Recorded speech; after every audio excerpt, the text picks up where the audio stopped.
बिस्मिल्लाहिर्रहमानिर्रहीम रब्बि इश्रह ली सदरी व यस्सिर ली अमरी वाहलुल उक़दतम मिन लिसानी यफ़क़हू क़ौली. Today we will discuss about biology. So what is biology?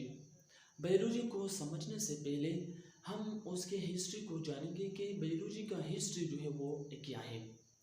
Biology का जो हिस्ट्री है वो बहुत सदियों पुरानी है, यानी कि बहुत सालों से है. उस वक्त जो बायोलॉजी थी वो बहुत सिंपल थी. सिंपल होने का मतलब ये है कि उस वक्त जो बायोलॉजी थी उसमें इतनी कोई एडवांस्ड कोई साइंटिफिक स्टडी या साइंटिफिक मेथड जो है वो शामिल नहीं था. बायोलॉजी के हिस्ट्री में बहुत से पीरियड्स आए. उनमें एक पीरियड है जिनका नाम है ग्रीक पीरियड. एक ग्रीक पीरियड में एक साइंटिस्ट आया जिनका नाम एरिस्टोटल था. उसको हम फादर ऑफ बायोलॉजी भी कहते हैं. उन्होंने बहुत एक्सटेंसिवली जानवरों पर काम किया और उसने एक किताब लिखी जिनका नाम था हिस्टोरिया एनिमेलिया. फिर उसके बाद एक दूसरा साइंटिस्ट आया जिनका नाम था हिप्पोक्रेटस और उसने मेडिसिन पर काम किया और उसको हम फादर ऑफ मेडिसिन भी कहते हैं. उन्होंने कई मेडिसिन डिस्कवर किए. अब हम बायोलॉजी के हिस्ट्री के बाद बायोलॉजी की असल डिफिनीशन पर आते हैं कि बायोलॉजी का जो असल डिफिनीशन है वो क्या है. सो बायोलॉजी जो है वो एक टू ग्रीक वर्ड कम्बिनेशन है. उनमें एक है बायो और दूसरी है लूजी. सो बायो मीन लाइफ और लूजी मीन स्टडी. तो इसका जो असल डिफिनीशन हुआ वो ये है कि the study of life is called biology.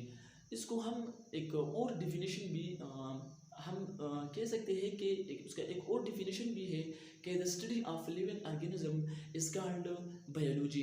यानी कि लिविंग ऑर्गेनिज्म की स्टडी को हम बायोलॉजी कहते हैं, या लाइफ की स्टडी को हम जो है जब हम लाइफ के बारे में स्टडी करते हैं तो उसको हम बायोलॉजी कहते हैं. सो बायोलॉजी में दो तरह की ऑर्गेनिज्म होते हैं. एक को हम लिविंग ऑर्गेनिज्म कहते हैं और दूसरे को हम नॉन लिविंग ऑर्गेनिज्म कहते हैं. तो इन दोनों को हम नंबर बाय नंबर जो है वो डिस्कस करते हैं कि लिविंग ऑर्गेनिज्म जो है वो कौन से होते हैं और नॉन लिविंग ऑर्गेनिज्म जो है वो कौन से होते हैं. तो लिविंग ऑर्गेनिज्म जो है वो ऑर्गेनिज्म होते हैं जो एक जगह से दूसरी जगह जो है वो मूव कर सकता हो, जबकि नॉन लिविंग ऑर्गेनिज्म जो है वो एक जगह से दूसरी जगह जो है वो नहीं जा सकता. जब तक आप उस पर कोई फोर्स ना लगाए तो वो एक जगह से दूसरी जगह जो है वो मुंतकिल नहीं हो सकता. अब हम जो है दूसरी पॉइंट की तरफ आते हैं कि दे कैन शो रिप्रोडक्शन. यानी कि ये जो है रिप्रोडक्शन शो करते हैं. रिप्रोडक्शन का मतलब ये है कि ये अपनी तरह के जानदार जो है वो पैदा कर सकते हैं, तो इसको हम रिप्रोडक्शन कहते हैं. जबकि नॉन लिविंग ऑर्गेनिज्म में रिप्रोडक्शन जो है वो शो नहीं कर सकते. अब इसके बाद जो तीसरी जो पॉइंट है वो ये है कि they can show growth.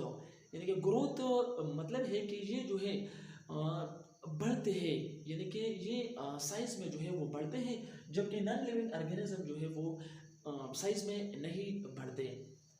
They can inhale और एक्सहेल. यानी कि वो जो है सांस भी लेते हैं. लिविंग ऑर्गेनिज्म जो है वो सांस भी लेते हैं, जबकि नॉन लिविंग ऑर्गेनिज्म जो है वो सांस नहीं लेते. So I think it's enough for today और I hope you get it इंशाल्लाह.